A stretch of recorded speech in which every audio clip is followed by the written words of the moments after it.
de aprender o que Jesus tinha para lhes dizer e de serem salvos. Agora nós, o que é que nós fazemos para chamar a atenção das pessoas, para que elas tenham a oportunidade de aprender? O que é que nós fazemos para que as pessoas queiram estar junto conosco, para que nós possamos aproveitar esta oportunidade para ensinar alguma coisa a elas?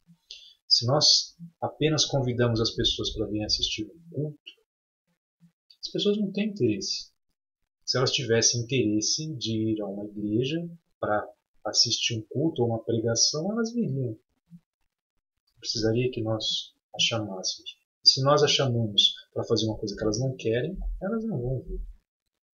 Por isso que as igrejas, elas também têm um papel social.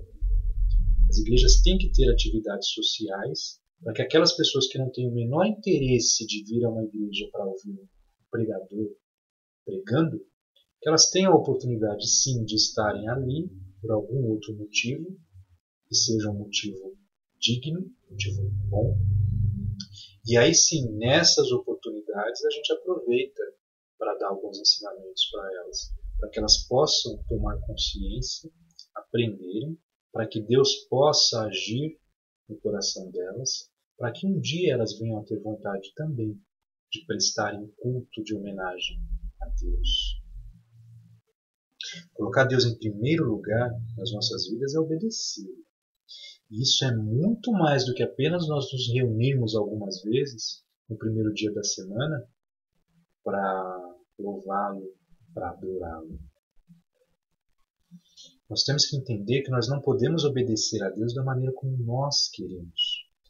Nós temos que nos esforçar por compreender o que Deus quer de nós, qual é a vontade dele para nossas vidas.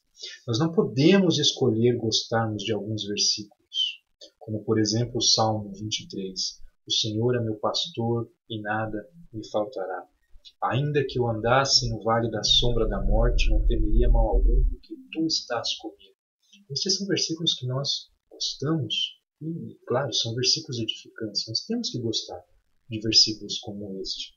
Agora, por gostar de versículos como esse, nós não podemos deixar de lado outros versículos, como o versículo 34 e 35 do livro de Atos, no capítulo 4, que diz assim: Não havia pessoas necessitadas entre eles, pois o que possuíam, terras ou casas, as vendiam, traziam o dinheiro da venda e o colocavam aos pés dos apóstolos, que o distribuíam segundo a necessidade de cada um. Olha como eles abriam mão da vida que existe no mundo para viverem o Evangelho de Deus. É claro que eu não posso orientar para que metade das pessoas de uma igreja vão lá para o meio da Amazônia procurar uma tribo indígena para evangelizar e que a outra metade da igreja venda tudo que tem, venda carros, casa, para doar para a igreja ou para doar para os pobres. Se eu for orientar isso para as pessoas, as igrejas vão se esvaziar, porque não é essa a realidade que nós vivemos, e nós temos que saber que nós somos chamados por Deus para diversas atividades e para diversas situações diferentes. Agora, o que eu quero demonstrar com esse estudo é que nós temos que nos esforçar para compreender o que é que Deus quer de nós, qual é a vontade de Deus para nossas vidas. Que a Bíblia nos ensina que diversas pessoas são chamadas para obrigações diferentes, porque pessoas têm dons diferentes. Mas o que acontecerá se um dia ninguém mais quiser obedecer versículos como esse, que nos orienta a evangelizarmos todas as nações? O que seria da igreja hoje em dia se no passado não tivessem existido pessoas que se aventuraram por países estranhos para levar o Evangelho? Se as pessoas tivessem, todas as épocas, apenas procurado obedecer esses versículos que nos orientam a adorarmos e louvarmos Deus, tivessem montado a sua igreja e ficado ali, fechadas, louvando e adorando a Deus, será que o Evangelho teria chegado aqui no Brasil? por exemplo, se pessoas não tivessem vindo para trazê-lo até nós. Se nós temos Jesus como nosso Senhor, nós temos que ter o cuidado de nos colocar sob a sua autoridade. Nós temos que obedecer quando Jesus nos dá uma ordem. Ele deixou isso bem claro para a gente lá em Mateus capítulo 28, versículo 18 e 19. Foi-me dada toda a autoridade nos céus e na terra. Portanto, vão e façam discípulos de todas as nações. Jesus estava dizendo, eu tenho toda a autoridade, eu sou soberano. Portanto, por causa disso, porque eu tenho toda a autoridade, porque eu mando, vocês vão e façam discípulos de todas as nações. O quanto nós estamos dispostos a obedecer a Deus? E se alguns dos personagens bíblicos não tivessem obedecido a Deus até o final? E se um determinado personagem não tivesse obedecido a Deus até o fim? O que seria de nós? O que seria do Evangelho? O que seria da nossa salvação? Nós vimos a história de algumas pessoas que obedeceram até a morte. Estavam dispostas a entregar suas vidas a Deus, sem se importar com aquilo que poderia lhes acontecer. Nós temos que descobrir o quanto nós estamos dispostos a obedecer a Deus, para sabermos até onde Ele quer que nós prossigamos. Se nós formos obedecer a tudo que Deus nos orienta, nós vamos crescer a cada instante espiritualmente.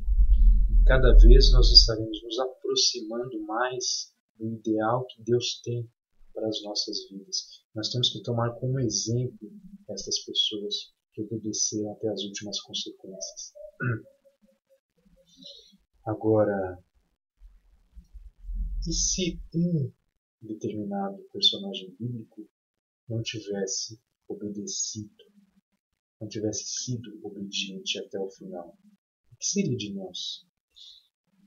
Eu estou falando de um versículo que está lá no livro de Filipenses, no capítulo 2, no versículo 8. Olhem o que o personagem mais maravilhoso da história da humanidade fez.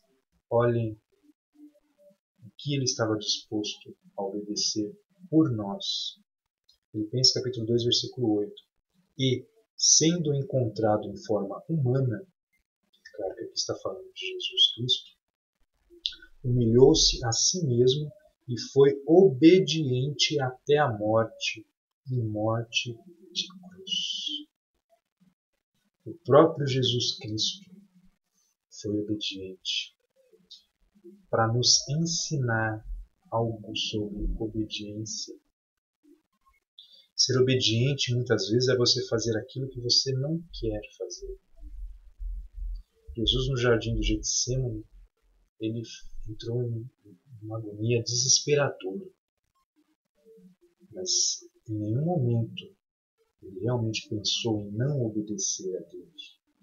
Jesus foi obediente até o fim. Ele foi obediente até morte. E morte de cruz, que era a morte mais agonizante, mais sofrida que existia na época. Jesus foi obediente, porque ele sabia que se ele não morresse pregado naquela cruz, os nossos pecados não seriam punidos por Deus. E toda a punição que o meu pecado exige, toda a punição que Deus manda contra o meu pecado, por causa da sua justiça, essa punição ela não cai sobre mim. Ela cai sobre Jesus, pregado naquela cruz. Por isso eu não estou debaixo da ira de Deus, mas eu estou debaixo do amor de Deus. Eu sou justificado pela obediência de Jesus até a sua morte na cruz. Que isso sirva para nos inspirar a obedecer. Que nós aprendamos e tenhamos prazer em nos esforçarmos todos os dias para obedecermos a Deus. Para que nós tenhamos sempre a nossa esperança firmada e a certeza da nossa salvação. Que Deus nos abençoe, que Jesus nos abençoe e que nós nos esforcemos em obedecer.